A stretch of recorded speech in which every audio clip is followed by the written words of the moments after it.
Hello everyone, we are on to the next lecture of thermodynamics, and in today's video we will be talking about Hess law of constant heat summation and all the numericals related to it. Okay, first understand what is Hess law of constant heat summation. But before that, let me tell you, please watch the previous videos which I have posted on thermodynamics. That is heat, work, enthalpy, types of enthalpies and the general terms. Okay, so for better understanding that is required. Now, we'll state Hess law of constant heat summation, which says the total heat change taking place in one step is equal to the sum of the heat changes taking place in multiple steps. Let's understand this. Suppose we start from A and we want to form D. This is one step. A is forming D. And let the heat change in this process be Q. And we consider now multiple steps, where A is first forming B, B is forming C, and then C is forming D. This is multiple step. Let the heat changes in each one be Q1 from A to B, B to C, Q2 and C to D, say Q3. So if we apply Hess law of constant heat summation, it says that one step heat, that is Q, is equal to the sum of the heat changes taking place in the multiple steps. Suppose there are 3 steps, the sum of the heat changes taking place in all 3 steps is equal to the heat change taking place in one step. Okay, this is Hess law of constant heat summation. We can apply this to, some equations also particularly. For example, if we say carbon solid, if it is say reacting with half oxygen also in the gaseous state, and say it is forming carbon monoxide. Okay. Now let us say take the another step. Another step I am taking, say carbon monoxide, that is gas. Now it is reacting with another oxygen and it is forming CO2. These are the two multiple steps, the 2 steps reaction.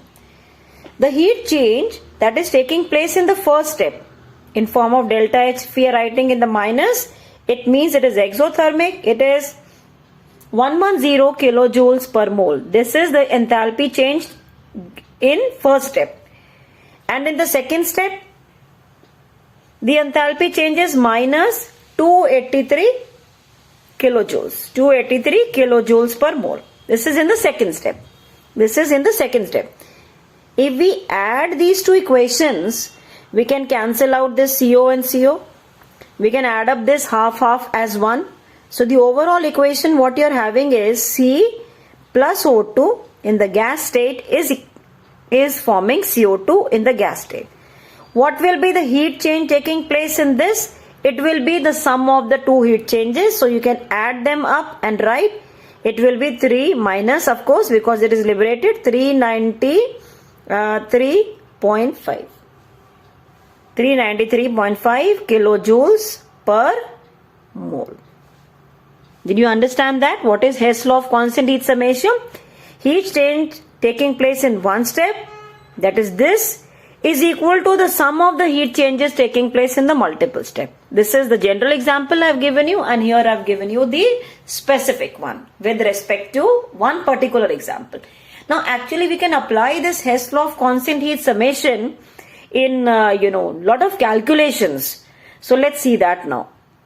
See, these are some applications which I have noted down, but apart from that, you can calculate any enthalpies of the reaction which directly we are not able to calculate. So by applying Hess law, we will be able to calculate. So some examples which I have written here are, first is enthalpy of formation, enthalpy of allotropic transformation, enthalpy of hydration, lattice enthalpy. That is mainly the other forms of the enthalpies which we will not be able to calculate by the normal method. So one such method I am explaining here. The first one is to calculate lattice enthalpy. This is lattice enthalpy calculation. Born-Haber cycle, by Born-Haber cycle method. Now in this, this is one step. This is one step reaction where sodium solid is reacting with half chlorine gas and forming NaCl. This is basically formation of NaCl. How do we write down the equation for the formation of something? The particular substance which is to be formed should be 1 mole from constituent elements. In this, the constituent element is sodium in the solid state, chlorine in the gas state. So to balance it, this will be half, and the energy is liberated in this case, that is enthalpy of formation. So it is minus. We can write change because we are measuring the change. Let us consider these are the multiple steps now. Sodium solid is converting to sodium gas. You can consider this as atomization enthalpy, enthalpy of atomization, okay, or sublimation also. Sometimes they write down sublimation. This is positive. It is required to convert that sodium solid to gas. Then sodium in the gaseous state is to be converted to Na plus ion. That means from sodium the electron is to be removed. In removing the electron from the neutral gaseous atom, energy is required, and that energy is called ionization enthalpy. It's positive, plus ionization enthalpy. Next is chlorine molecule forming chlorine atom. That means the molecule is breaking to form atom. And I have written here half, because if you break one Cl2, it will form 2 chlorine atoms. So we want only 1 chlorine there. So we will write down whatever energy is involved, we will divide by 2. And the energy involved is bond dissociation enthalpy. We will divide by 2. It is positive again to break a bond between 2 chlorine atoms. Now this chlorine gas is to be formed, is to be converted to chlorine ion, that is Cl minus ion. In this process, energy will be liberated, that is electron gain enthalpy. Electron gain enthalpy, this is also liberated. And now you have Na plus and Cl minus ion. These two will combine and form NaCl, 1 mole of NaCl. When 1 mole of the ionic solid is formed from oppositely charged ions, the energy is liberated. That is called as lattice enthalpy. That is called lattice enthalpy. So this was one step reaction, and the multiple steps are this is step 1, this is step 2, this is step 3, step 4 and step 5. So the same reaction can occur in multiple steps also. So if we apply the Hess law of constant heat summation, we will be able to calculate lattice enthalpy, which otherwise we are not able to.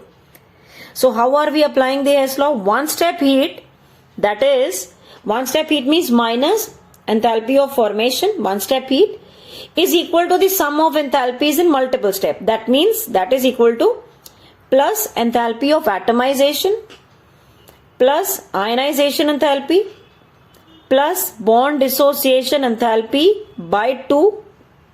You have then minus electron gain enthalpy, along with sign you have to write down, minus lattice enthalpy. In this, all we will be able to calculate experimentally, but for lattice enthalpy, so by putting all the other values, this can be calculated. So lattice enthalpy calculation is not otherwise easy. So this can be done by applying Hess law of constant heat summation. Right? Now we'll move on to the other applications, numericals of Hess law. Yeah. Suppose you have the question like this: calculate enthalpy of formation, standard enthalpy of formation of methane if enthalpies of combustion of carbon, hydrogen and methane are given. In such questions, you first see what is to be calculated. Whatever is to be calculated, you write down the equation with reference to that. So we have to form methane. So to form methane means when we are writing the equation, methane is to be formed from constituent elements. So what are the constituent elements of methane? Carbon and hydrogen. So we will balance it also accordingly. Whatever substance is to be formed should be 1 mole. And in this process, what is the delta H value, that is enthalpy of formation, we have to calculate. This is our required equation. For solving this, we should always write the required equation first. Now, whatever data is given, we have to make changes in them accordingly. Let us write their equations. It is saying the enthalpy of combustions are this. So how do we write the combustion equation? I am writing only these main things, not the physical states. So this 1 mole to be burnt means forming carbon dioxide. This to be burnt means reaction with oxygen only, forming water. This to be burnt, forming carbon dioxide and water. Whenever we write down the combustion equation, we should keep in mind whatever substance is being burnt should be 1 mole. This is fine. This is half mole. This should be, if you are balancing it, this will be 2 here and you will get 2 here. It's balanced. For them, the delta H values are given. Right? This is for carbon, this is for hydrogen, this is for methane. Now you just see what changes have to be made. Okay, let me write down the delta H values also. In this case, it is minus 393.5. This is minus 285.8. These are the delta H values. This is minus 890.3. Now, in the required equation, carbon is on the left hand side. This is also on the left hand side. So, no problem. This sign will be as such. Next, hydrogen. Hydrogen on the left hand side. Hydrogen on the left hand side. But only thing is, this is 1 mole. This is 1 mole and that is for 2 mole. For 1 mole, this is the heat given, means you will be writing as such, but it is to be multiplied with 2 because for 2 moles we require. Next comes methane. Methane is on the right hand side, but in the given equation it is on the left hand side. In the desired equation it is on the right hand side. That means this sign has to change. So if we add up all the values, it will be like this. 393 minus 393.5 and the second one will be twice of minus 285.8 and this will be plus 890.3. This is to be added now. 2 will be minus, this is to be made positive because in the required equation it is on the right hand side. So in this equation, since it is coming on the left hand side, it has to be written in this manner. Fine. Now when you add up all this, you will get the answer as minus 74.8 kilojoules per mole. Okay. So please write down the numerical side by side. So try to solve it on your own also so that you get the confidence. Yeah. Moving on to the next question. It says calculate the enthalpy of the transformation from carbon graphite to carbon diamond. So what is our desired equation? We will write down that. Carbon in the graphite form is to be converted into carbon in the diamond form. For this, the delta H they are asking us to calculate. So always the desired equation you write down in the box first. Then the enthalpies of combustion are given for graphite and diamond. That means when we will write their equations, carbon graphite and carbon diamond, their combustion equation means these have to be reacted with oxygen and both will be forming carbon dioxide, and the values in terms of the delta H, that is enthalpy of the reaction, would be minus. Even though it is not mentioned sometimes in the question as minus, for combustion we know that already it is liberated. It will be minus here. For graphite it is given as 393.5 and for diamond it is given as minus 395.4. Now you need to compare. These are two equations, equation 1 and equation 2. Compare these two equations with the desired equation. In the desired, first you compare left and right. Then you see number of moles, are they changing? This is on the left hand side. This is also on the left hand side. So that means this value will be written as such. You will write down 393.5 as such. Next we come to diamond. Diamond is on the right hand side. This is on the left hand side. That means this sign has to change. The remaining things will automatically get cancelled. You don't have to bother about the things which are not included in the desired equation. Okay. So what you can try out is, you can reverse this equation completely. In a way you are subtracting it from that. When you reverse means carbon dioxide will come on the left hand side. It will cancel with it. Oxygen will come on the right hand side, will cancel with this. So you will be left over with only this desired equation. So you can just solve this part and it will come out to be 1.9 kilojoules per mole. That is the enthalpy of transformation from carbon graphite to carbon diamond. Right? Now, the next question says that you have to calculate the enthalpy of formation of ethene. It's ethylene or ethene. So let us write the equation for it. Ethylene is to be formed from the constituent elements which are carbon and hydrogen. So you can write down them in their standard states, and when you balance it, it will be 2, this will be 2, and the substance to be formed should be 1 mole. For this, they are asking us to calculate the delta H value, put that in the box. This is to be calculated. And given is enthalpy of combustion of ethene. Read everything and then write. Enthalpy of combustion of ethene is given. Means C2H4 plus O2 is given. It is forming carbon dioxide plus water. Okay, for that the delta H value they have, it is combustion, it is minus obvious. Okay, that you have to take care on your own. And carbon dioxide and water ka formations are given.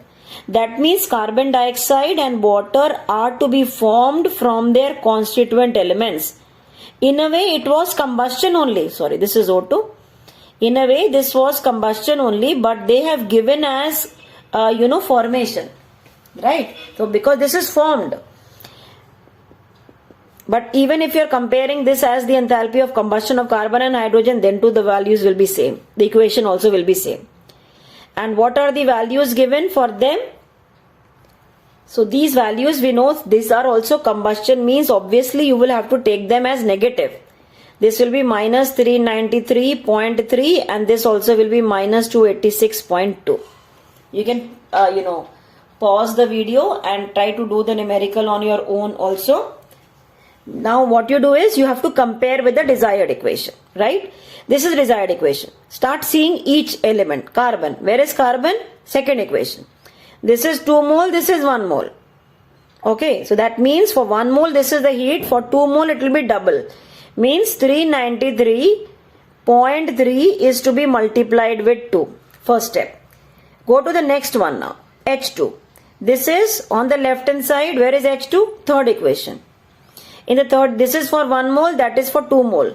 That means the value 286.2 is to be multiplied with 2.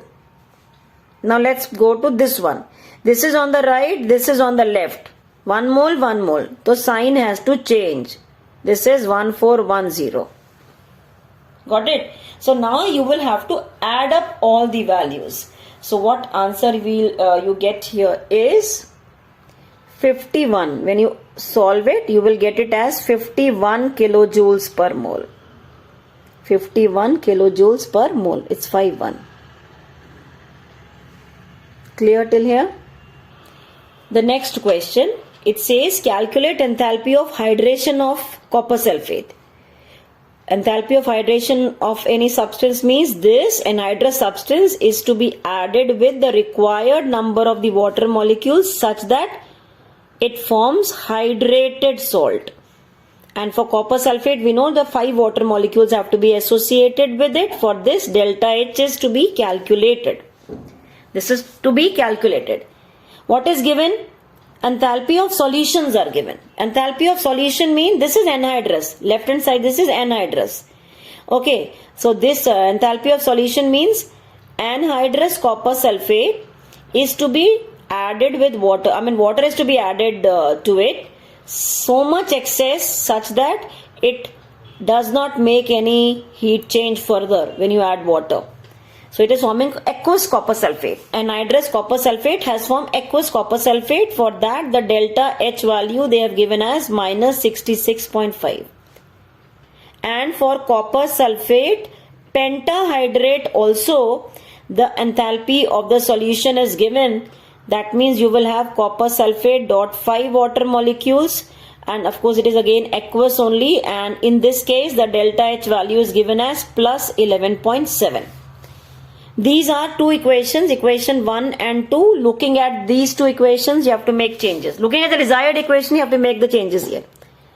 See this. On the left, heat change as such, minus 66.5 as such. Water will automatically get cancelled, you don't have to bother about it. This pentahydrate on the right, pentahydrate on the left hand side. That means this value sign has to change. It will be minus 11.7 then. It will be minus 11.7 then. So you will have to just add up the two and you will get minus 78.2 kilojoules per mole. Fine. I hope you are following these numericals. Now the next question says 1 gram of naphthalene solidifies and this much heat is evolved. 1 gram gives out this much heat. They are asking you to calculate this enthalpy of fusion of naphthalene. Okay. Now first thing is they are saying it solidifies. That means liquid naphthalene is getting converted to solid. 1 gram of it and the heat liberated there. They are saying it is liberated. That means the heat liberated is minus 149 joules. They are asking you to calculate the enthalpy of fusion of naphthalene. Fusion of naphthalene means solid to liquid. That means 1 mole of naphthalene should be converted to liquid. Then what is the heat change that they are asking you? What is the heat required? And 1 mole of naphthalene means we will have to calculate the molar mass. The formula is C10H8. So its molar mass comes out to be 128 gram. Okay, 12 into 10 plus 8. Right. So that means you will have, first thing is this will be plus because they are reversing the equation. This was to solidify, this much heat was liberated. So to convert solid to liquid, energy will be required. So you have 1 gram naphthalene to convert into liquid. The sign why I am saying now liquid because I am reversed the equation. So it is 149 joules. So for 128 gram, because they are asking for 1 mole, enthalpy of fusion is to convert 1 mole solid to liquid. It will be equal to 149 multiplied by 128. So when you solve this, it will be 19072 joules. This will be the answer. Clear? Yeah. The next question says the average person needs this much kilojoules per day. How much carbohydrate should he consume, assuming all the energy is getting from glucose? If enthalpy of combustion of glucose is given. Enthalpy of combustion of glucose means to burn 1 mole of glucose, the energy is given. That means this much kilojoules per mole, is given when 180 gram of glucose is consumed. 1 mole is consumed. That is a molar mass of glucose. So in order to get 10,000 kilojoules, how much should he consume? Means 180 into, you have 10,000 divided by 2900. So this calculation we have to do. So when you solve it, you will get the answer as 620.7. This much he should be consuming. That person should be consuming. Fine? Yeah, sometimes numericals are asked based on the bond enthalpies. Suppose you have calculate enthalpy change for this reaction. One reaction is given where the average bond enthalpies of the different types of bonds are given. Say carbon-hydrogen bond, this much is the energy, and all values are given in kilojoules per mole. The units are same. Oxygen-oxygen, carbon-oxygen, oxygen-hydrogen, carbon-carbon. These bond enthalpies are given.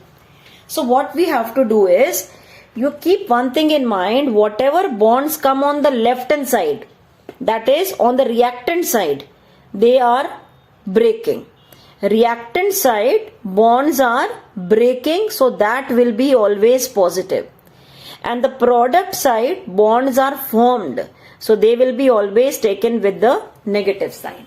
And you have to also consider how many bonds are breaking, how many bonds are being formed.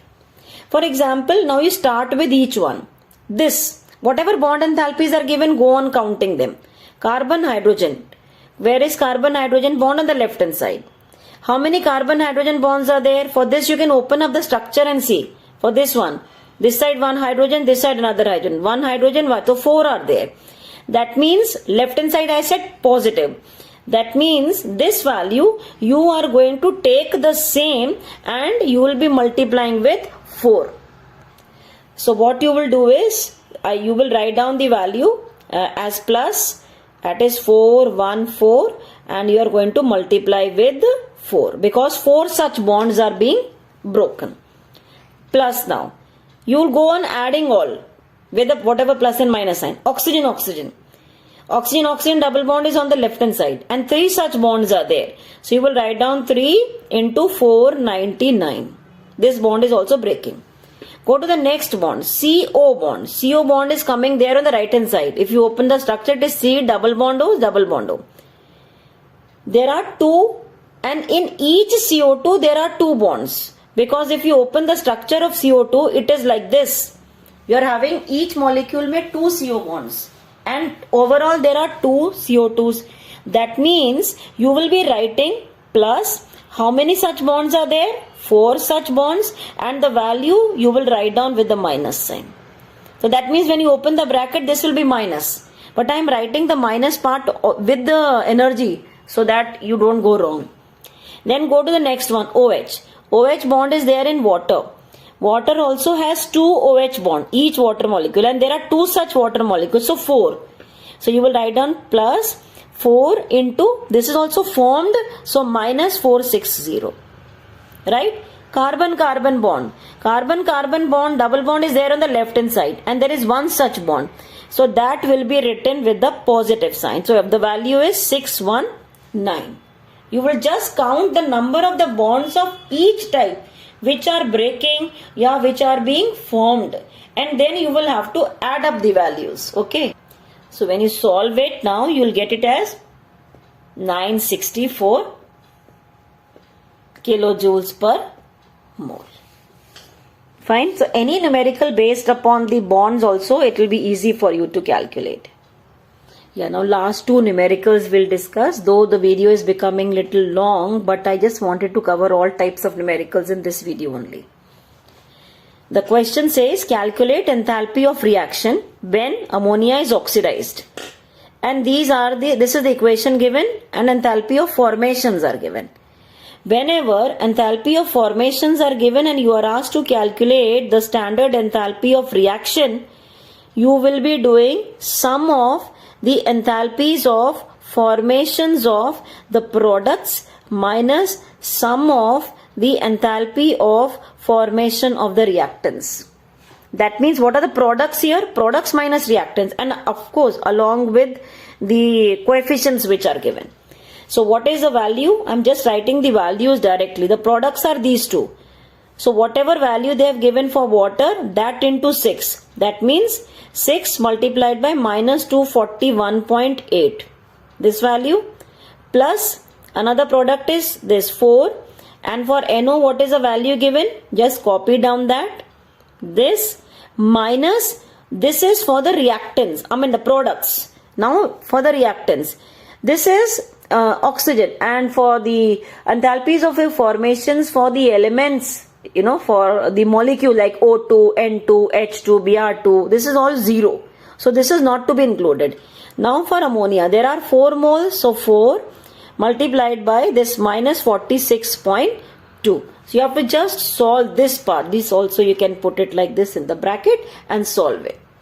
So when you solve it, it comes out to be minus 904.4 kilojoules per mole. Fine. The last question now. Calculate enthalpy of formation of benzene. Combustion of benzene. Calculate its standard enthalpy of combustion of benzene. Combustion of benzene means you can just write the equation. Combustion they are asking, the benzene has to be burnt. This plus oxygen will give you carbon dioxide plus water. Whatever is the desired equation, that you write down. Okay, and you have to balance the equation such that whatever substance is being burnt is 1 mole. And you can balance this equation. And for this particular equation, they are asking you to calculate the delta H value. For this delta H value is to be calculated. And what are these values given? These are enthalpies of formations of the benzene given. Now without writing equation also actually you can calculate. These are all formations. Formations means these are coming on the right hand side. These are to be formed. And whenever you do now, after having little practice, it should not be difficult at all for you to solve it. These are on the right hand side, and we require only these to calculate. So this is on the right hand side. You can just see from here, and here it is on the left hand side. This is here on the right hand side, this is on the left hand side, means what value they have given, you have to change the sign. Oxygen we don't have to bother about. Then you come to carbon dioxide on the right, carbon dioxide on the right. But whatever value they have given for carbon dioxide, you have to multiply with 6. You have to multiply with 6 because they have given for 6. Next, this is to be, water on the right hand side, water on the right hand side. But for 1 mole it is given, you will have to multiply with 3. That means 285.8. So this you have to solve. So you have to solve it. And when you solve, what you get is minus 3242.2 kilojoules per mole. Okay. So with this, we have completed the various types of the numericals which can be asked from Hess law of constant heat summation. So we are left over with only 2 more videos, 2 or 3 videos. We'll see based upon whatever topics we can cover in them. That is entropy and Gibbs energy. So only those 2 topics are left over in thermodynamics. Thank you. Practice these questions till there.